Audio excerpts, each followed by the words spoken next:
Welcome sa kusina ng ninong nyo. At alam nyo naman dito sa kusina ng ninong nyo, lagi tayo nagluluto. Siguro sa kahit anong kusina naman, di ba? Madalas kapag nagluluto tayo ng mga bagay-bagay dito, meron akong mga sinasabing mga tips ba para sa pagluluto. Kaya naiintindihan ko na madalas baka nag-gloss over nyo lang yun, hindi nyo lang siguro papansin. Kaya sa episode na to, i-compile ko yung ilang mga tips para isang video mapapanood nyo sila lahat, hindi nyo kailangang i-skim yung buong library ng videos natin. Ibibigay ko sa inyo yung mga practical tips na pwede nyong gamitin sa kusina para mas maging pleasurable, masarap, at maginhawa ang inyong cooking experience. Kaya simulan na natin yan. Ano ang essential sa bawat kain? Pagkain, siyempre. Anong kakainin? Kanin, ha? Sa lahat ng mealtime natin, may kanin. Minsan, mas pipiliin mong hindi masarap yung ulam kaysa hindi masarap yung kanin. Lalo na kung yung kanin mo nagbabato. Bukod sa bawal yun, hindi masarap yun. Tinutukoy namin dito yung kanin na medyo matigas-tigas pa ng konti. Yung kung tawagin ng iba al dente, pero Pilipino tayo, ayaw natin ng al dente, di ba? Minsan talaga nahihilaw ang kanin, lalo kapag di mo kabisado yung bigas, una sa lahat. Di mo kabisado yung lutuan. Bago yung tendera, ganyan yan, no? O kaya, minsan ng biglang dadami yung saing mo. Minsan triple yung saing mo kasi darating mga pinsan mo. Tapos, mahihilaw ka. Nakakahiya yun. Magkakabisita ka na nga lang. Hilaw pa. Ano ngayon ang pwede mong gawin pagka nahilaw ang sinaing mo? Dalawa. Hindi. Huwag ka umiyak. Magsahin ng bago. Di ba? Pwede naman yun. Di ba? Ay, ako sir. Bumili po sa karinderya ng Pwede yun. Pero merong mas madaling paraan, pare. Saan ba yun? Dahil yung kanin nga natin ay nagbabato, kailangan natin ng foil, pare. Pero hindi sa paraang iniisip nyo. Ito yung sinaing natin. Ala, nahilaw! Ala! Yung taas, nagbabato. Ganito lang gagawin nyo dyan. Kuha kayo nyan, kunin nyo yung takip. Kunin nyo lang yung general na size ng kaldero nyo. Ngayon, kapag nakuha nyo na yan, yung shiny side or yung side na walang tiklop-tiklop, ilagay nyo dyan. Tapos, tagyan nyo lang ng tubig sa gilid and maluluto na yan. Pero paano kung wala kayong foil sa bahay? Ang masasabi ko lang, swerte ka. Swerte ka kasi yung tito mo, malamang nagwawalis na sa umaga yan, di ba? Ito ang susunod na pwede mong gawin. Mainit na tubig, kuha ka dyan. Kunyari nga, wala kang foil, no? Ilalagay mo yan dyan sa gitna at ibabaon mo. Kita ba ng camera to yan? Kailangan halos pantay sa kanin, di ba? Parang ganyan, halos pantay siya. Ngayon, kung meron kang mangkok at meron kang foil, pagsabayin mo. Sigurado yan, maluluto yung kanin mo. Ngayon, ito ang paliwanag kung bakit nangyayari yan. Sir, ano po yung dinrawing nyo sa tabi, sir? Hindi, ito yung bagong mascot ng Waze. Kalsada kasi yan, pre. Hindi nyo naman alam. Kalsada yan. Basta, mag-iingat doon, baka ma-aksidente kayo. Pagpalagay natin na ito yung kaldero nyo. Ganda, di ba? Yeah. Sir, bakit po nakatagilid yung kaldero, sir? Yeah, okay na? Ayan, sir, Okay na. Diretso na. Okay. So, ito yung kaldero nyo. Baka po kasi tamapon, sir. Oo, tama ka. Tapos, andito yung apoy mo. Tama? Sir, parang landslide. Masapakin ko to. Tapos, ang mangyayari, init na galing sa apoy mo, pupunta sa bakal ng kaldero at pupunta sa sinaing mo. Pagpalagay na natin na ito na yung sinaing mo. Mangyayari, ang tubig, babagsak yan dyan. Kukulo, mag-create ng steam. Ngayon, usually kasi, pag nagsasaing tayo, teka, tatapon yung kaldero ng konti, nakangawit ako eh.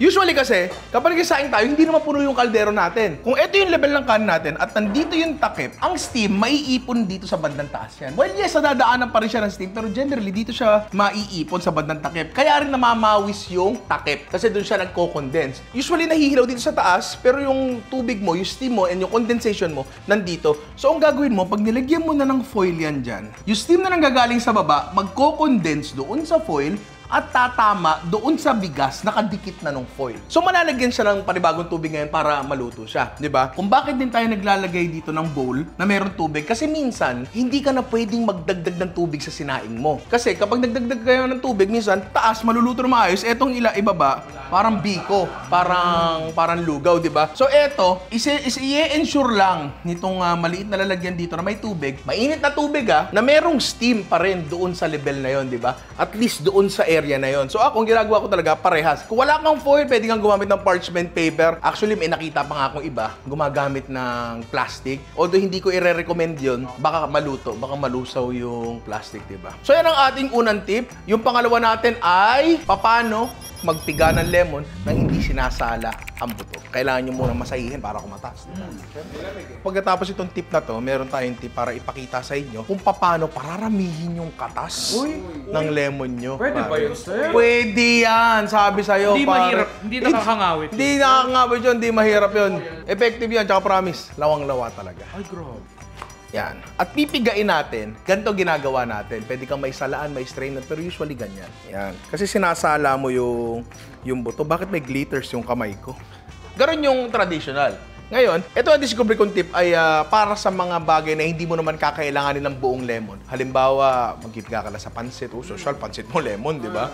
O kaya kung ano man, pizza o pasta, di ba? Ganito gagawin mo. Ngayari, ito yung pagkain. No? Pipigain mo siya na nakatagilid ng konti. Tapos pag ganyan. Pag ganyan siya. Tapos, lalabas ngayon yung mga buto-buto. Tsaka mo tanggalin na gano'n. Diba? Simpleng tip, pero malaki ang tulong yan, pare. Sa pangatlong tip natin, papakita namin sa inyo kung paano pakatasin ng matindi ang lemon nyo. Meron tayo ditong lemon at kalamansi na nakababad sa mainit na tubig. Parang... Pati ka napasok? Hindi, maligamgam. Sorry, maligamgam. O hindi boiling kasi ang mangyayari doon, baka naman masyadong maluto. Yung pwedeng, hindi yung pampaligo na mainit ng lalaki. Pampaligo na mainit ng babae. Magkaiba kasi yun eh. Oo, mainit ang babae, yung tolerance sila sa heat matindi. Parang gano'n, medyo mainit ng konti. Siguro nakababad to for around 10 minutes, di ba? Kuha muna tayo ng control. Okay, commercial pala muna eh. Batiin muna natin si Ami din ng happy birthday. Happy birthday to you. Sir, ano gusto mong sabihin? Gusto ko bang batiin? Mga pamilya mo sa buhay, sir? Iba yung citrus, ano yun? Okay na. Nag-move on na tayo. Okay na. Malayo na tayo dun sa... May pamilikti si Ami. Oo. Pala, salamat. Grabe. Ito yung kalamansi natin na binabad sa mainit na tubig. Ito yung kalamansi na nakuha lang natin sa ano. Pigain muna natin yung kalamansi natin. Pag sinipsip ko ito, wala na asim to, pigang-piga eh. Diba? Ganito siya karami. Oo. Ngayon, try natin dito sa kalamansi na binabadaan sa mainit. Diba? Mas marami siya. Tsaka maganda pa dito, tinan mo pre. Mas makukuha mo yung pulp. No? Ang issue ko dito, baka pag masyadong matagal yung binawad, baka bumawas yung asim. Tikman natin. Asim check tayo. Dito muna sa ano. So, ito munang hindi nakababad. Kakasipilyo ko lang. Maasim. Kasi kung eto, pre, less yung ano niya, less yung asim niya, pointless. Kasi, sana hindi mo na lang inano, di ba? Kasi magdadagdagan rin na mas marami. Check natin to, yung sa piniga natin. Sa ininita natin. Same. Ngayon, baka hindi nyo kita yung difference. Dito sa studio kita namin eh. Baka hindi nyo kita kasi maliit lang siya. Try natin sa mas malaki. Sa pomelo. Try natin sa lemon. Ito yung lemon natin. Ang manonotice mo dyan, mas malambot talaga siya. Hindi katulad din to ng ginanon. Traditional method. Pare. Kita nyo, oh. Malambot na. Pinakamatinding kaya natin. Teka, kalahati na lang. Oh, sige, pwede naman. Sige. Pwede naman itimpla mamaya ito. So, ito yung ating hindi nakababad. Ngayon, yung nakababad natin, ito siya. Igaganto nyo pa rin. Ayan o. Ayan na nga, oh. Ayan, oh. Hindi ko pa pinipigaya. Di ba? Egol na agad yan.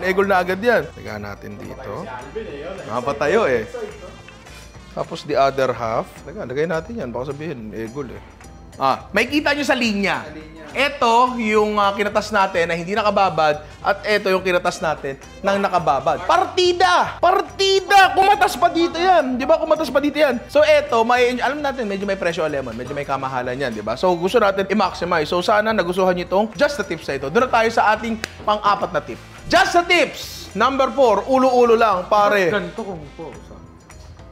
Ulit. Sorry. Sige. Take 2. Direct! Pinapahirapan mo ko. Muntik pa ito rayo iniinom. Ulo-ulo lang, just the tips. Number 4, pare. Paano kung wala kang takip? Usually kasi ngayon, kapag bumibili ka ng mga kaldero, ang mga takip, separate yan eh. Unless bibili mo yung mga nasa mall, yung nakaset, di ba? Parang ganon. Paano kung wala kang takip? Una sa lahat, pwede kayong gumamit ng aluminum foil. Ito na naman, di ba? Bangus na nga yung tito ko eh. Bangus na talaga yun, pare. Sir, ba't lumalaki yung mata mo pag nagbabang? Excited na ako magbangus, pre. Balot na ako ng bango! Pero merong isang tinatawag ang mga Pranses na cartouche. Pare, ang social, pare. Oo. Etong cartouche na to ay all-purpose na takip. Honestly, mas gumagana siya sa mga masasarsang items. Pero gagana rin naman siya tulad dito, tinola. Gagana din naman siya sa masabaw, di ba? Ganito gumawa ng cartouche, madali lang to. Actually, pinakita natin sa vlog recently to. Pero pakita lang uli natin ngayon. Kasi di ko naman ina-expect na mapanoorin nila lahat ng videos natin. Kung kailan na maisipan, di ba? Kuha kayo ng parchment paper. O kaya kahit siguro wax paper, pwede. Tapos, parang gagawa lang tayo ng paper airplane. Tiklop natin sa gitna. Tapos, tiklop uli natin sa gitna. Tapos, dito sa gitna, tiklopin yung ganyan, gawin yung triangle. Tapos, isa pa. Yan, pwede na yan. Pwede isa pa, pero good sa to. Kunin yung kaldero nyo or kawali nyo. I-estimate nyo yung gitna. So, kunin nyo yun, tiklopin nyo. Pagka tiklop nyo, kuha kayo ng gunting. Kung wala naman kahit kutsilyo, gagana naman yan. Hiwain nyo doon or gupitin nyo doon. Tapos, dito, sa dulo, butasin nyo ng konti. And you are left with this. Yan. Kapag nilagay nyo ngayon yan sa ulam nyo, meron na siyang takip. Ano ang advantage ng cartouche? Ano? Kumpara mo sa normal na takip. Ano yun, Mr. Rinera? May buto sa gitna. Okay yun. Ganito yan. Tama yun, tama yun. Hindi siya totally covered. Kasi lumalabas yung steam sa gilid, lumalabas yung steam sa gitna. Tulad na sinabi ko kanina, mas okay actually eto sa mga sarsang ulam. Kasi sa mga sarsang ulam, halimbawa kaldereta o adobo, gusto mong kumukulo siya, pero at the same time, gusto mo rin na nagre-reduce siya. Kasi ayaw mo, paano ko explain to? Ayaw mo na yung adobo mo, malambot na yung karne pero nagsasabaw pa. So, ang mangyayari dito, tamang-tama yung rate of evaporation niya. Again, pwede kayong gumamit ng takip, pero paano nga kung wala kayong takip? Tsaka ako minsan, kahit meron akong takip, mas gusto ko pa rin ginagamit to. Kasi, kapag may takip ka, tulad doon sa sinaing kanina, pare, medyo malayo yung steam doon sa karne. Kasi usually pa nag-aadobo ka, hindi naman lubog yan eh. Diba nakalawit yung kalahati niya, So, kapag yung, balik tayo dito, meron nga tayo nito eh, ha? Walk yan, ha? So, ito yung mga chunks ng adobo nyo. Na usually, ang sabaw niyan, lubog lang hanggang dito. Tama? Hindi na yan. Ngayon, kapag naglagay ka ng takip dyan, andito yung takip niyan. Yung steam naiipon dito, yung steam yung magpapalambot dun sa part ng adobo na hindi nakalubog. Isa pa nga. Steam yung magpapalambot dun sa part ng adobo na hindi nakalubog sa tubig. Ngayon, kung meron kang cover, tulad, hindi nalalayo sa konsepto rin sinahin kanina, kung meron kang cover na nakadikit na sa karne, mas mapapalambot nyo yan ng pantay. Mas mapapalambot nyo yan ng pantay. Plus, mag-evaporate pa siya ng konti para hindi maging masabaw ang inyong kahit anong braised item. So, ganun po siya gawin. Cartouche, hindi lang dyan na-applyan sa maraming pang bagay. Duro tayo sa ating pang 5.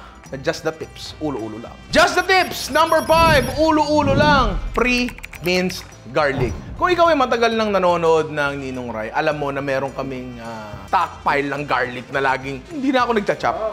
Madalang mo kung makikitang mag-chop ng bawang dito kasi gusto ko maraming bawang. Pero minsan kasi, isa yan sa pinaka nakakatamad i-prep eh. Kasi ang liliit, ang lagkit. Actually, kaya ako ginawa yan kasi nagkaroon na ako ng instance before. Nag-chop ako ng maraming bawang. Mali ko naman to. Chop ako ng maraming bawang. Tapos dahil nga malagkit yung bawang, hindi siya malagkit in the sense na parang ganun siya eh. Pero parang nagiging delikado humawak ng kutsilyo kasi dumidikit yung kutsilyo sa kanya. Hindi mo siya nakokontrol naman. Alam mo yan, di ba? Kapag nag-ano ka ng bawang, malagkit siya lalo kapag nahanginan na. So mula nun, nangako ko sa sarili ko, hindi na ako nagpapatalo kahit sa kaninong bawang, pare. Yes, Mr. Rinera? Hindi na ako magpapasupil sa kahit sinong bawang. Bawang lalagay natin sa food processor. Yun yung caveat dito. Kailangan caveat yung itlog na isda, di ba? Kailangan may food processor ka dito pero hindi siya must kasi pwede ka naman mag-chop na marami tsaka mo ilagay. At least, yung gagamitin mo for the week, andyan na, di ba? Ilingin na natin to. Hindi, wag. Iba kasi ang labas sa bawang kapag almirez. Bakit? May sumilip.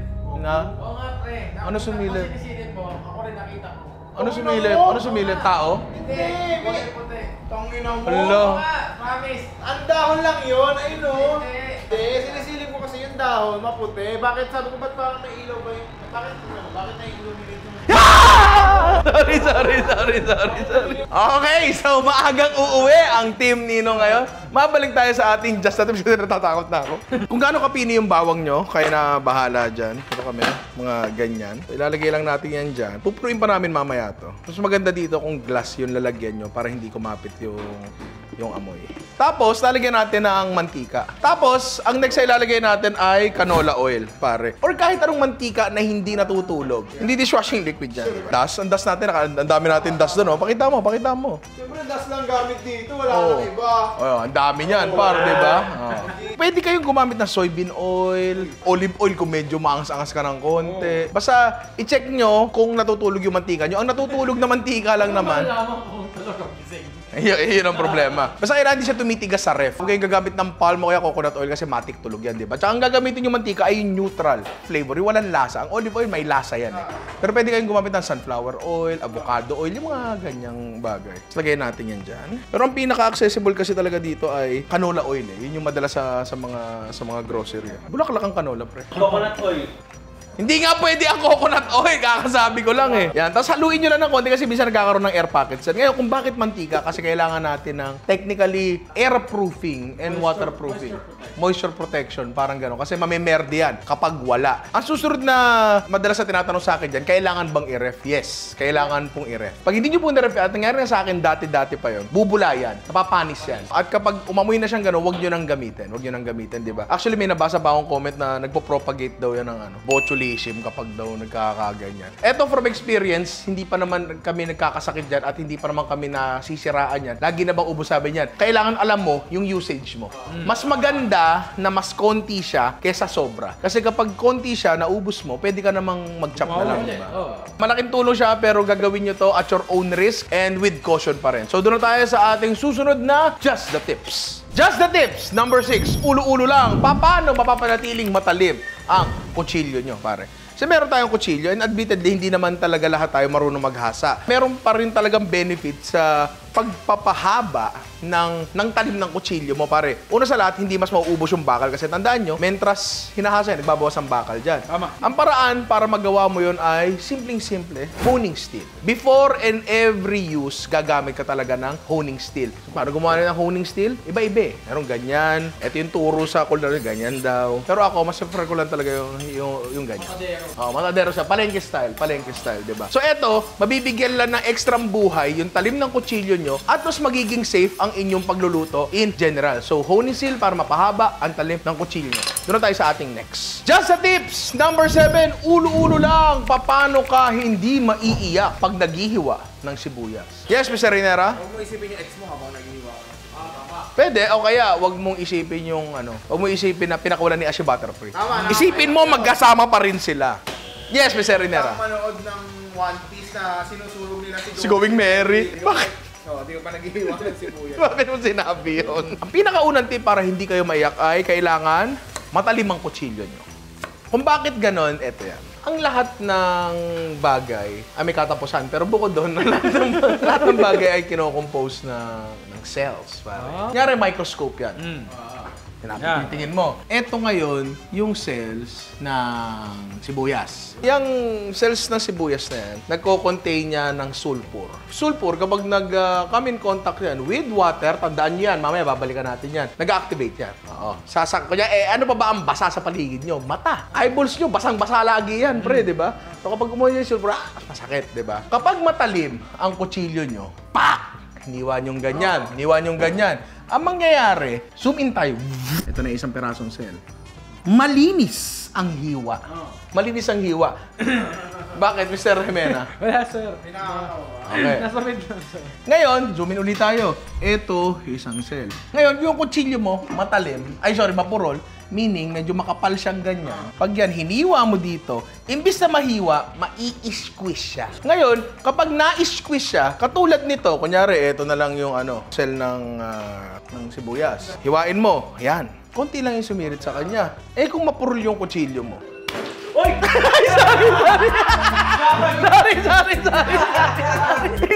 Hindi ko plano yan. Hindi ko pinlano yan, pre. Pero healthy naman ang kalamansi. Huwag ka mag-alala. Asim mo, Sorry. Hindi, pero yun ang mangyayari. Kapag mapurol siya, bakit may nag-aalarm? Isa pang pwede nyong gawin ay, babalatan nyo na yung sibuyas yun, di ba? Lahat naman, babalatan. So, meron yung sulfur na kumakata sa hangin. Naghahanap ng tubig para makapinsala ako.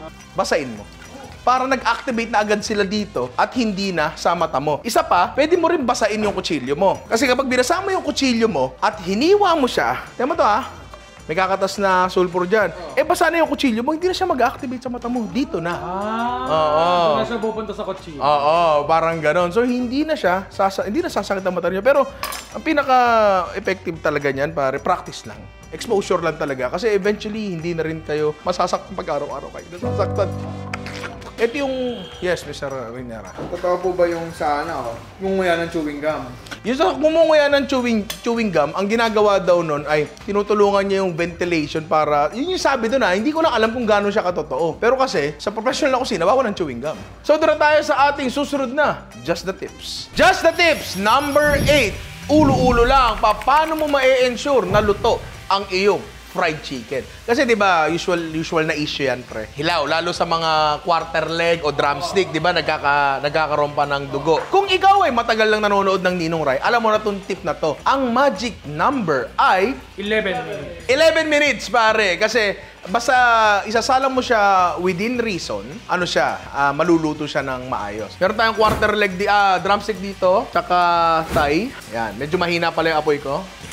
Ito yung gusto ko sabihin dyan. Hindi dahil sinabi kong 11 minutes. 11 minutes talaga siya on high. Gusto ko 11 minutes na kumukulo ng ganyan. Tandaan nyo, ang mantika, kaya siya magandang panluto kasi nagkakarga siya ng init. Diba? Hindi ka katulad ng tubig, nagma-maximum na yan at 100 degrees Celsius kasi yun yung boiling point. Ang mantika, tumataas pa yan. Ngayon, basta kumukulo siya within reason, na para bang, okay, naluluto yung manok, tapos bibigyan siya ng 11 minutes, okay na yon. Kapag nakita nyo masyado umiinit yung mantika, patayin nyo. Wag nyo hinaan, patayin nyo. Tapos kapag nawala na yung kulo niya, buksan nyo uli dahan-dahan, di ba? Ang kagandahan dito, kapag niluto nyo siya ng 11 minutes, lalo sa mga Thai part, kapag hindi ka pa masyadong sanay, minsan, okay, 11 minutes na. Ibig sabihin, luto na yung laman yan. Pero hindi, baka masyado mahina yung apoy mo, maaring hindi pa luto, balat niya, baka malamsa pa siya, ganyan. Ang kagandahan sa quarter leg, Thai, tsaka sa drumstick, kahit overcook mo ng konti, okay lang yan. Pasok pa rin yan, di ba? Marami kasi siyang fat and collagen na natutuno habang niluluto mo siya, hindi siya nagiging dry, tulad ng pitso. Tapos, huwag nyo rin kalimutan balibalik na rin ng konti. Lalo kami, wok yung gamit namin, manipis yan. Masusunog yan, di ba? Tsaka eto pa pala ang isang caveat doon, pare. Kailangan deep fried siya. Gagana lang to sa deep fried. Kung kayo ay sanay mag-pan fry ng manok, labas na ako dyan. You are? Outside of that, so nakikita ko dito nagkakaroon na ng konting browning yung manok. Ang elapsed time natin ay 6 minutes. 6 minutes pa lang. Sa iba, pag tinignan yan, luto na. Hindi pa talaga luto yan. So ang gagawin ko, kasi reasonable naman yung niya, yung kulo niya. Kita niyo yung apoy dito, pakita mo yan. Hihinaan ko yan, papatayin ko yung malaki. Yan. Maliit na lang yung natitira sa gitna. Kahit hinaan mo yung apoy na gano'n, kita mo, reasonable pa rin yung kulo niya. 11 minutes na, pare, at nilakasan ko lang yung apoy niya bago mag 11 minutes para ma-ensure na maganda yung coating niya. Oo. Ayan, di ba? Ang ganda ng kulay niyan, par. Yung coating, di ba yun yung mga pusang malayanis na chicken? Tama ka dun. At dun ako nagagalit. Ba't ako nakaisip nun? Ang ganda nun. So ba Ninong Ian na? Sir, ikaw pa rin ang star. Sabi ko sa inyo. Maalala mo nga yung number 1, yung mission natin. Baka nakakalimutan mo. Gusto ko lang ipaalala sa'yo, ang mission natin. Ako ang star. Kapag kayo bumabasa nun, Ninong Rai ang star. Pero pag ako nagbabasa nun, ako ang star. Sir, let me explain sa'yo. Ikaw pa rin ang star dito. Gusto ko lang naman maging star sa kanya, sir.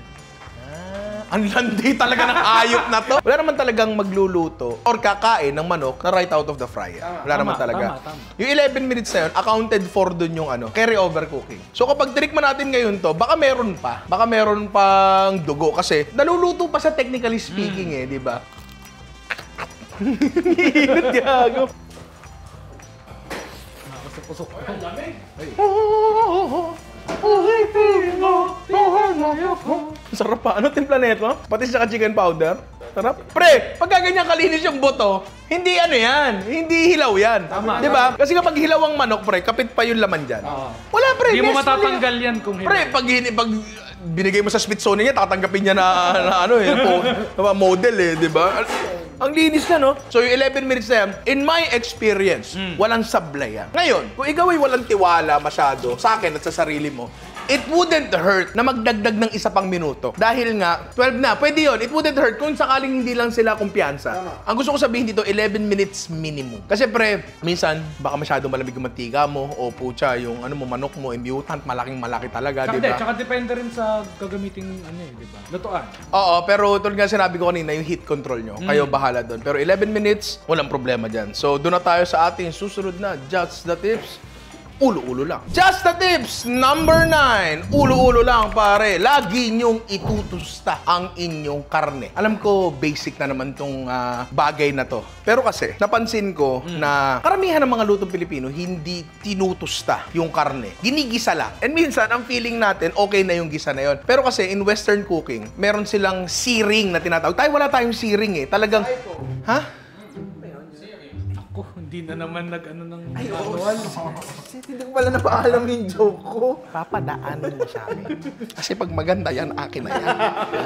Sa Western culture, sinisir talaga nila ang karne nila. Ang karne, ang meat, nagiging mas meaty ang lasa yan kapag tinusta mo. Ano ang downside nito? Shit, ang downside nito, matigas? Hindi. Ang downside nito ay magle-lend ng brown color sa ating niluluto. Ano ibig sabihin nun? Yung sinigang mo, magiging brown. Yung tinola mo, magiging brown. Pero kasi, kaya yun yung dalawang ginamit ko example, yun yung para sa akin, pinakamagandang paglagyan ng tusta sa mga karne. Sama mo na dyan ang nilaga. Pare. Pati ang bulalo. Etong tinola na to, medyo mas malabo pa yung sabaw niya ng konti. Kasi konti yung sabaw. Usually kasi sa bahay, sobrang dami sabaw ng tinola di ba? Tapos kung titignan mo yung karne niya, ayan, typical na karne ng tinola, di ba? Ganyan magtinola ang karamihan ng household sa atin. And kaya rin talaga tinola ang inano ko. Ginawa ko example dito kasi parang nagkakaroon ng issue sa internet na ang tinola daw ay technically niluyahang sabaw ng Wala daw manok. lasa. Wala daw lasa. Sorry to inform you, baka hindi lang masarap magluto nanay mo. Oh! Mic drop. Hindi, at ano yan? It is time to break the cycle. Tama. Pare. Pre, ang tinola, ano yan eh? Isa yan sa mga pinaka-comforting na putahe na meron tayo, di ba? So, magluluto tayo ng tinola at ipapakita ko sa inyo yung magiging resulta nito kapag binrown nyo siya ng konti. And papatikim din natin sa mga tropa natin dito para may side-by-side comparison tayo. Ito lang ang disadvantage nito. Minsan, talagang mag-aano ka ng extra pan. So, magpapakulo na ako ng tubig dito sa kaldero natin. Dito sa kabila, lagyan natin ng mantika. Skin side down, nalagay natin dyan. Skin side down ako sa puso mo. Hindi mo ba alam yung verse nun? Ay, hindi to Sandarian. Wala, hindi ka Hindi sandari. Sandarian. Habang nagsisir tayo, pakita ko na sa inyo, naka-prepare na yung mga ingredients ko dito. Bawang, luya. Kasi igigisa din natin. Ginigisa naman talaga to. Usually kasi kapag nagtitinola, bawang, luya, sibuyas, tapos saka lagay ng manok. Ano nangyayari? Naluluto lang ng konti yung manok, pero hindi talaga siya nagkakaroon ng tusta. Alam mo yun, parang namamawis lang yung manok. Alam mo yun, pero dapat kasi talaga, magkatusta kasi yung sinasabi ng iba na ayoko niyan, parang malansa yung manok kasi hindi nagisa. Tustahin yung mabuti, pre. Yan. Halos parang pritong manok na siya. Yan, ganyan, oh.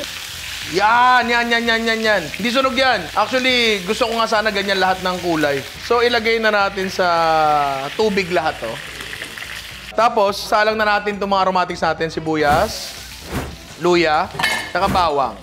Tapos, gigisa lang natin to, pero hindi naman natin to kailangang masyadong tusayin. Ang gusto lang natin, ma-activate na yung ano niya. Trap card? Ano ba? Hindi, mga lasa niya. Okay na ako dyan. Natin dyan. Yan. Tapos eto, huwag niyong kakalimutan na tubigan din. Kunin niyo lahat ng lasa. Ang ginamit namin dito, non-stick. Pero, kaya wala masyado tubigan. Pero kung gagamit kayo ng normal na kawali, may maninikit talaga dyan. Oo. Patis.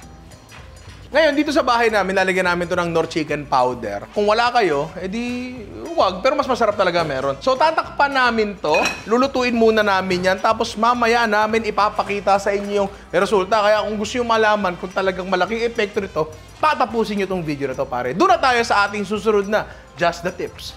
Just the Tips! Number 10, ulo-ulo lang. Lagyan ng basang-basahan ang ilalim ng iyong chopping board, pare.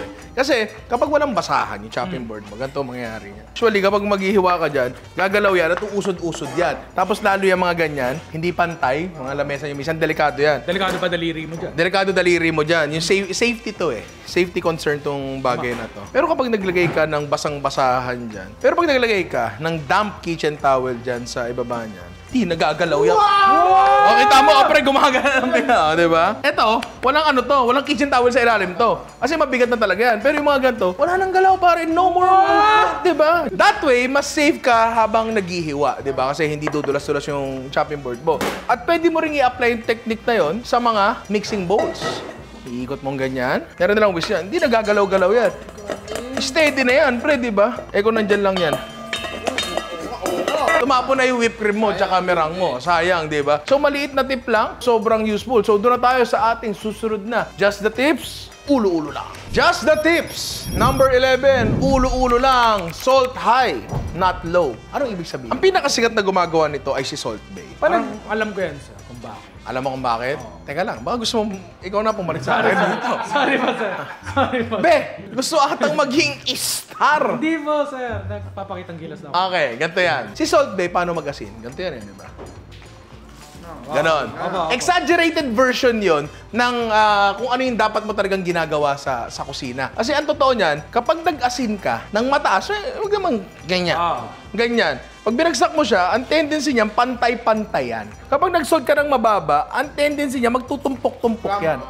Magkaklamp siya. Hindi pantay. Pero kapag mataas, umaasa ka sa RNG ng mundo, sa randomization ng mundo, kumalat yung ano mo, yung salt mo. Ganon siya. Naiintindihan ko na sa liempo, di naman talaga masyado kasi lalamutakin din naman natin yan. Pero sa mga bagay na kailangan mo ng pantay na asin tulad ng steak, tsaka ng mga salmon, mga ganyan, isda, ganyan, gagana yung bagay na yan. So, napakaliit na bagay, napakalaking epekto. Duro tayo sa susunod natin. Just the Tips, number 12, ulo-ulo lang, store frozen items flat. Ganito yan. Usually, kapag may natira sa ating karne o kaya kung yung galing sa palengke, naka-plastic yan. Tapos, ipipreaser mo yan. Nakaganyan yan. Pag nakaganyan yan, una sa lahat, hindi mo na alam kung ano yan. Pangalawa, ang tagal niya ma-defrost kasi bilog na bilog siya. So, isostore mo siya ng flat. Ziploc yung ginagamit namin dito na freezer bag, pero gagana to sa kahit anong plastic. I suggest clear, kahit plastic labo, para kita mo yung laman. Di ba? Kung mahusay kayo sa bahay, color-coded na plastic. Yellow para sa manok, pula para sa ano. Hindi pwede masking tape, matatanggal sa freezer yun. Oo. Tapos ito, yempo, na hindi namin inasnan to. Wala kami. Wala. Kaya bumabaho. Ayan ang may asin. So, ipapasok nyo yan dyan. Hugas na ako kamay. Tapos, sara natin yan. Tapos, kahit magtanggal kayo ng hangin dyan. Actually, sa Ziploc lang nag-a-apply itong pagtatanggal ng hangin. Pero sa normal na plastic, kahit hindi na. Ganyan nyo siya. So, kapag naka-freezer yan, una sa lahat, kitang-kita nyo na. Pangalawa, kapag tumigas yan, mas mabilis ma-defrost yan. Around mga 5 minutes lang yan sa pumapatak-patak na tubig, defrost agad yan, di ba? Again, napakaliit na bagay, napakalaking epekto. Doon tayo sa susunod natin, Just the Tips. Just the Tips, number 13, ulo-ulo lang, gumamit ng bench scraper for cleaning and prep. Nagpe-prep ka ng, minudo, babalat ka. Kung hindi ka nanonood, kung nanonood ka ng Ninong Rai, hindi ka na magbabalat. Pero sabihin natin hindi ka nanonood, pero nandito ka eh. Pero basta, marami ka naman babalatan sa buhay mo. Balatan mo yung bagay na yan. Tapos ka na magbalat ng patatas. Lalagay mo yan dyan. Usually, ang gagawin mo, dadakutin mo yan. Ang hirap, tapos ilalagay mo sa basurahan. Basurahan ko nandito lang, di ba? Kaya ako, ang ginagawa ko dyan, ginaganon ko lang. Pero kung wala kang ganyan setup, para saan tong bench scraper na to? Makalat. Oh, kunyari, marubal ka, di ba? Wow! Ninong Rai! Malinis! In one scoop. Kano yan? Tatapon mo na lang yan. Eto, pwede nga to. Binuksan lang na na bote ng mineral eh. Alam mo yun, di ba? Pero mura lang yan. So, ganun siya for cleaning. Ngayon, paano naman siya mag-a-apply sa prep? Madali ka na. Pauwi na yung asawa ko. Wala pang luto. Hala. Natataranta ako. Kukunin mo yan. Hala, matatapon. Hindi mo. Magdadalawa ka pa. Pero, wow! Napakalinis! Napakabilis! At ilalagay mo yan dyan kung meron ka niluluto. Efficient. Yes, and honestly ako, pinapasok ko pala siya sa sistema ko ngayon. Minsan may kita niyang ginagawa ko yan, minsan hindi pa. Nakakalimutan ko lang. Ganoon naman na mag-form ng habit eh. Parang pagligo. Kung di ka sanay, medyo hindi mo talaga araw-arawin, di ba? Okay. Natawa yung asawa. So, doon tayo sa ating next na Just the Tips, number 14. Pwede kayong magtimpla ng sinangag bago isala. Meron tayong kanin dito. Nakita ko to sa tatay ko eh. Tapos sobrang ganda kasi. Kumbaga, ang gagawin mo na, ipiprito mo na lang yung kanin. Timplado na siya eh, di ba? Ano ang paborito kong timpla sa kanin? Patis. Konting patis, chicken powder, paminta. Tapos, kung ayaw nyong maggisa ng bawang, pwedeng garlic powder na lang. Pero kung gusto nyo maggisa ng bawang, wala namang problema doon. May mantika na yan, so hindi ko na dadagdagan. Pero kung gusto nyo magdagdag, wala namang problema. Isa pang ginagawa ni Papa, kasi minsan mahirap paghiwa-hiwalayin yung mga grains ng kanin. Lalagyan mo na ng mantika dito. Lalo kapag malata yung yung luto niya. Yan. Tapos saka nyo ngayon, lalamutakin. May kita nyo dito, agad siya? Maghihiwa-hiwalay agad siya. Wala yung clumps. Lalo na to sinaing na to, medyo malata, di ba? Sabi ng mag-IT. May clumps. Ayaw pang iba to, nahihiya siyang korte kasi. Dito pa lang, madjudge na yung timpla. Kasi nandyan na lahat ng alat niyan di ba? Tundot ka. Kasi ginudge mo na. Bin, usap tayo mamaya. Yung bawang natin medyo brown na, okay na ako dyan. Lagay nyo na dyan yung kanin nyo. Tira nyo. Basically, tapos ka rin mag-fried rice, iinitin mo na lang yan, di ba? Kahit medyo malata yung kanin natin, nakapag-fried rice tayo ng maayos, di ba? Tsaka saglit na saglit lang. Wala nang pag-sindi mo ng apoy, iinitin mo na lang talaga siya. Ganun kabilis. Teka lang, baka hindi sila naniniwala. Tikman mo, hindi mainit yan, Fried rice! Di ba? Fried rice! Ganyan ang pinakamadaling paraan para magtimpla ng fried rice. Dito tayo sa ating susunod na tip at may kinalaman pa rin to sa kanin. Oil? Kanin. Just the tips! Number 15, ulo-ulo lang. Pwede kang maglugaw gamit ang tirang sinaing. Pare, kita mo, nagulat ka? Diba? Pwede yun. Kapag may tirang kanin dyan, sinasangag na lang yan. Pero pwede niyong gawin lugaw yan. And technically speaking, pareha silang breakfast item. So pwede ka mamili sa umaga. Sinangag ba o lugaw? Diba? Ang malupit doon, sa sinangag, uulaman mo pa yan. Ang lugaw, hindi na. Diba? Tama. Oo. So meron tayong sinaing dito, yung kanina pa rin. So lagyan natin ng tubig yan. Pakukuloyin lang natin. Pero wait lang. Siyempre, titimplahan natin yan. Meron tayo dito pinaghalo-halong luya, bawang, at sibuyas na ilalagay natin dyan. Gigisa lang natin yan, tapos isasama natin dito na katulad ng normal na paggagawa ng gulay, pero inuna lang natin to. Para to sa mga nagmamadali. Pwede nyo pa rin lagyan niya ng kung ano-anong bagay na gusto nyo. Manok. Speaking of which, pahing ang manok. Kamain mo na. Ang gagawin, papahin mo. Di ba? Kamain mo na. Di ba? Ang sarap niyan. Ang sarap niyan. Masarap ng fried chicken Di ba? Sabi nga sa'yo, ang pinakamasarap na fried chicken, 3 lang ingredients yan. Chicken powder. Sikreto lang yan. Secret lang to, chicken powder, patis, tsaka kamay ni Amity. Yung dalawa, makakabili ka. Yung isa, magbubuka ka pa ng appointment dyan, di ba? O yan, nagisa na ng maayos to. Pwede na yan, par. Dyan. Tulad ng normal na paglulugaw, dadagdagan nyo na lang ng tubig yan as needed. Yes, Mr. Reynera, para may gusto kang itanong. Paano malalang gano'ng karaming tubig? Ako talaga mas bitin muna. Tapos dagdag lang. And isa pang life hack, ewan ko kung life hack ba talaga to, pero it really helps. Magmahal ng ganito. Hindi, it really helps sa pagluto ng lugaw kung meron kayong non-stick na kaldero. May nagpadala lang nito Just the tips! Number 16, ulo-ulo lang. Gumamit ng lukot na tissue para sa oil draining ng mga light items. Ano ang ibig ko sabihin? Para hindi mag-soap. Tama yun. Nalaman ko tong technique na to kay Jiraya. Tama si Amity, kay Simple! Naalala niya. Gagana lang to siyempre kapag meron kang mga tissue sa bahay. Na-discuss ko na rin doon sa kitchen essentials natin kung bakit gumagamit ako ng tissue tsaka basahan, di ba? Tukutin mo yan. Ang mangyayari dyan, kung makikita nyo, hindi na siya flat. Siyempre nga, di ba? Nagtukot nga natin So, meron siyang up and down na ganyan. Yan yung mag-a-act as rack para sa draining ng mga light items natin. Hindi pwede manok. Kasi pag nalagay ka ng fried chicken dyan, lulubog lang yan. Mag-flat yan, di ba? Gagana to sa mga bagay tulad ng fries, tulad siguro ng tempura, pwede siguro pero wag lang tumpok. Pero gagana yan sa mga gantong bagay. Yung piniprito na cropek. Shanghai pwede. Tulad nitong cropek na to, try natin kung gagana ba talaga. Dali ako, napapahiya ako. Dapat dyan Ayun. Ayan, aalsa pa naman yan. Yan, okay na to. Lalagay na natin dyan. Yan. Kung makikita nyo, hindi siya heavy enough para i-weigh down yung tissue natin and nakasuspend ngayon yung natin, yung mga fried items natin, di ba? Light items lang, hindi pwede sa heavy items. Kasi minsan, ganyan lang ba? Maglalabas ka ba ng patuluan? Dagdag hugasin pa yun, di ba? So eto, okay ang bagay na yan. So maliit na bagay, pero malaking tulong. Doon tayo sa ating susunod na Just the Tips. Just the Tips! Number 17. Ulo-ulo lang, pare. Huwag gagamit ng basang-basahan kapag maghahawak ng mga may init na bagay. Meron tayo ditong cast iron na ininit namin for demonstration purposes, pare. Tapos, eto kasing bagay na to, kung hindi mo pa mararanasan, hindi mo pa malalaman. Kasi hindi masyadong tinuturo to eh. Alam naman natin na ang kalaban ng init ay Lamig.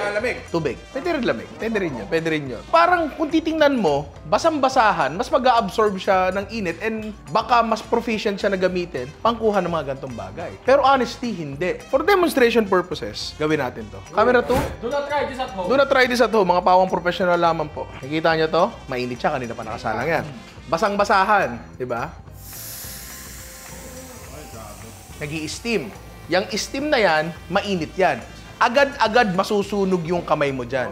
Kapag dinikit mo dyan. Paso ka. Pre, lapnos yung kamay mo. Ayan, umuusok pa rin, no? Diba? Mainit siya. Pero kung gagamit tayo ng basahan na tuyo, hindi na siya basahan, tuyuhan na siya. Hindi tayo mapapaso. Diba? Diba? Mainit lang, mainit. Actually, hindi pa rin. Meron kang konting oras. Ayan, umiinit na siya. Ibababa mo ngayon. Tapos, papagpagin mo lang siya para mawala yung init. Tapos, igaganyan mo lang uli siya. And pwede na. Uli. Wow! Diba? Ito, kanina pa natin ginamit. Hawakan mo. Umuusok pa rin, no? Ayun, no? Tanaw yun. Kita ba, camera 2? Kaya importanteng bagay na wag gumamit ng basang-basahan sa mga maiinit na items. Maliit na bagay, pero malaki ang epekto. Diba? Doon na tayo sa susunod natin na tip. Ulo-ulo lang. Just the tip, number 18. Ulo-ulo lang. Pwede kayong mag-microwave ng itlog para maluto lang ito in under 1 minute. Wala kaming microwave dito, so hindi namin mapapakita sa inyo yung proseso nandun sa loob. Although, wala rin naman kayo makikita kasi nakasarado naman yun, di ba? Kung paano gagawin yun, ganito lang yan. Kuha kayo ng tasa. Or kahit anong siguro ceramic na bowl, microwave safe na bowl, pare. Tapos lalagyan nyo ng tubig sa loob. Kailangan wag masyadong marami. Ay, tinuro mo sa akin. Yes, yan mismo yun. At binago nito ang buhay ni Ian. Di ko lang alam kung sa maganda o sa pangit na pamamaraan. Usually po, ang itlog namin ay nakalagay sa lalagyan ng sesto. Pero dahil po late kami bumili, Ay, pa kasi buksan eh. Sobrang tamat eh. pinakita ko na yung lakas ko kasi hindi daw nagagawa yun eh, di ba? Hindi daw nagagawa yun. Asin, konti. Ganito may itsura niya. Camera 2. Itlog na may tubig. Oo, tama. Ba't ko ba kailangan ipakita pa? Depende actually sa lakas ng microwave nyo. Ganito siya. Magde-demo lang ako. Ito yung plato ng microwave nyo. Di ba yung umiikot sa gitna? May ganun yun eh. Umiikot yun, di ba? Bakit siya umiikot? Para lahat ng points tamaan. Tama. Tama yun. Tama yun. Kasi mga ganun-ganun yan eh. So, kailangan mas masalo niya. So, dapat, wag niyo siyang ilagay sa gitna. Kasi nandyan lang siya. Kasi kapag umikot siya, nasa gitna lang yan. Dito yun siya ilalagay. Sa bandang gilid para mas marami siyang masalong microwaves. Di ba? Ganon. Isasalang natin to for 1 minute. Yung 1 minute na yan, it greatly depends sa klase ng microwave nyo. Sa power ng microwave. May mga microwave na mahina or baka luma na yung microwave nyo, medyo mahina na. Baka bago, malakas pa. Depende talaga. So, ite-testing nyo talaga yan sa sarili nyong microwave. Ngayon, meron lang akong precaution dito. Maaring sumabog yan. Hindi sumabog in the sense na, la, survive natin. Hindi ganon. Sabog in the sense na, la, kakagising ko lang maglilinis ako ng microwave. Ganon. May tendency siyang ganon. At hindi ko pa siya natatry takpan. Eto siya. Sumabog siya, pero lutong-luto naman siya. Ito ang resulta niya. Napakaganda, hindi ba? Check natin yung gitna kung gaano kaluto yung yolk. Pero luto naman talaga ito. Hindi ito magiging runny talaga ever. Ayun, si runny. Napakaganda ng pagkakaluto sa kanya. Hindi overcook. Hopong. Helpa mo nga, Ben. Helpa mo. Helpa mo. Hindi ka ba nakaawa sa akin? Umuusok ko, bebel ko, ayaw mo pang helpa. Sarap! Lasa siya nilagang itlog. Wala eh, lasang itlog. Yun lang talaga siya, di ba? Napakaliit na bagay, pero napakalaking epekto. Doon tayo sa susunod na ating tip. Just the tips, number 19, ulo-ulo lang, gumawa ng sariling pancake mix. Bakit? Una sa lahat, napakamura pag gumawa ka ng sarili mong pancake mix sa bahay. Shelf life niyan, katulad din ng store-bought na pancake mix. So technically, pwede kang gumawa nito tapos gamitin mo for 6 months. Gawa ka in bulk. I suggest once a month gawa kayo nito para hindi masyadong maluma. Unang ingredient natin, medyo maramihan to kasi pang storage to. Pwede nyo pang doblehin, triplehin, quadruplehin yung recipe na to. Kayo na bahala kasi hindi naman to masisira. First ingredient ay 6 cups all-purpose flour. 1, 1, 1, 1, 1, 1. 2, 2, 2, 2, 2, 2, 2, 3, 3, 3, 3, 3, 3, 3, 4, 4, 4, 4, 4. Kasapakin kita, George. 5, 5, 5, 5, 5. 6, 6, 6, 6, 6, 6, 6. 8 tablespoons ng asukal. 15 times 8, 120. So, pwede na tayong mag-half cup ng asukal doon. 4, 4 tablespoons ng baking powder. So, ito ay half teaspoon. So, 8 na ito. 1, 1, 1, 1, 1, 2, 2, 2, 2, 2, 3, 3, 3, 3, 3, 6, 6, 6, 6, 6, 6, 6, 6, 6, 2 teaspoon ng asin. 1, 1, 1, 1, 1, 1, 1, 1, 2, 2, 2, 2, 2, 2. 1 cup milk. Itong milk powder, optional to kung ang gagamitin nyo sa paggawa nyo ng pancake ay gatas. Pero ito kasi pinakamadali kasi tubig na lang ilalagay mo dito tsaka mantika, di ba?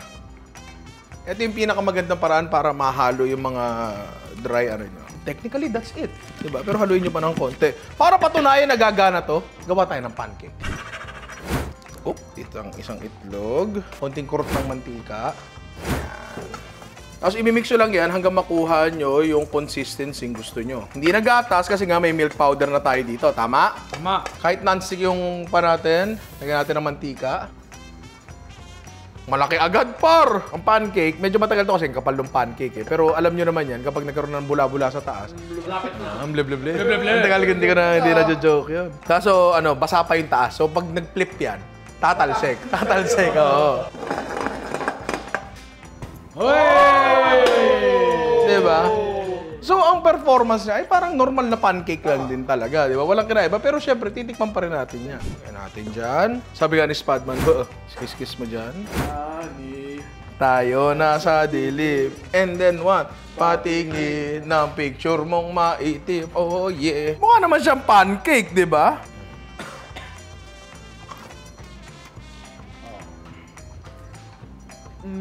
Di ba? Napakadali, napakasimple, napakasarap at napakaliit na bagay. Pero malaki ang epekto. So ngayon, meron pa tayong isa. Kaso kulang ako. Wala akong naisip, di ba? So cut mo muna yan, mag-iisip muna. Just the tips! Number 20. Ulo-ulo lang. Paano properly gumawa ng sunny side up egg? Alam ko naman karamihan sa atin dito marunong nang gumawa ng sunny side up egg. Pero kasi minsan, malasado yung yolk. Gusto natin yon. Pero malasado rin minsan yung white. Ayaw natin nun. We do not want that. Ganito ang gagawin natin. Kung saan ka man nagluluto ng itlog, usually sa non-stick naman talaga ang itlog. Kung hindi naman, wala namang problema. Hindi ito yung pinapaliguan mo ng mantika. Hindi ito yon, hindi ito yon. Ibang technique to. Mantika. May shell. Kunyari na lang walang shell. Kunyari na lang walang shell. Lagyan mo ng asin. Gagawin nyo, kuha kayo ng tubig. Oo, lagay nyo dyan. Yan. Mag-i-steam yan. Tapos takpan nyo. Ang takip na ilalagay nyo, kung wala kayo mas malaking ganyan, aluminum foil. Yan. Kitang-kita nyo na wala talagang hilaw na puti. Malupit dito, dahil may shell to, crunchy yan. Lauhi, pare. Malasado. Manatin, baka mag-iba lasa, di ba? Itlog, pare. Napakaliit na bagay, pero napakalaki ang ambag sa buhay nyo. So, yun na ang ating 20 tips. Pero, hindi pa natin natitikman yung ating tinola. Tsaka lugaw. Oo, tsaka yung lugaw. So, dun muna tayo sa ating tinola. Tikman na natin yun para mapatunayan natin yung ating just a tip number. Yun, basta yun. Yung idudusta mo yung karne. Ito, yung normal na tinola. Tapos, ito, yung tinusta natin, pare. Tinan mo to, ang milky nung sabaw. Ano ibig sabihin nun? Mas maraming nakatas na kung ano mang bagay mula dun sa manok. Kuha tayo ng isa. At dito naman tayo sa ating tinusta. Pero tinan niyo yung sabaw, oh. Sabaw na sabaw pa lang, oh. Puli natin to. So kung titignan mo dito, talagang magkaiba sila. 'Di ba? Ang layo ng itsura nila. Baka nga naman itsura lang. Tikman natin. Kumura tayo sa hindi tinusta. Sarap, tinola. Hindi masyado maluya. Para sa'yo talaga yun. Dito naman tayo sa next natin. Yung karne niyan, baka yun na rin yung lasa. Sabaw talaga ang inaano mo sa tinola eh, di ba? Dahon ng sili. Kalain mo kumakain ko ng dahon ng sili. Sabi lang eh, kala nyo, pag di kumain ng carrot, di na kumakain. Malunggay. Sabi ko nga sa'yo, pagpasensyahan nyo na ako kung hindi ako mahilig kumain ng gulay. Pag ako'y sanay kumain. Ang basa. Sabaw pare nung ating tinusta.